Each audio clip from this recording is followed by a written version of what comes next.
Hello everyone, in today's video we are going to learn how we can change the data source for a pivot table. Here is a pivot table we have and we want to change the source of data for this. This build pivot table is coming from this training data tab and this is how our raw data looks like. But if we have to change the source of data, how can we do that?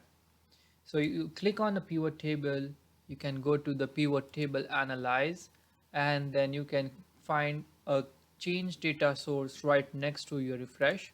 In here you can go and select change data source, and basically you can reselect your data or you can select a new data, and I'm going to reselect it again here, and this is how I can change my data source.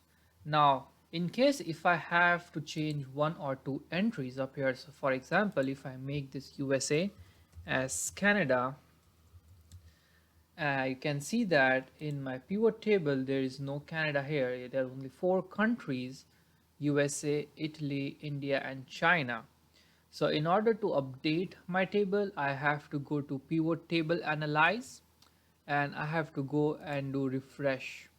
So once I do refresh, I can find a Canada table up here, and you can see a Canada entry has been done. This is the easiest and quickest way to refresh your pivot table or change your data source of your pivot table. Thank you so much. Please like and subscribe to the channel.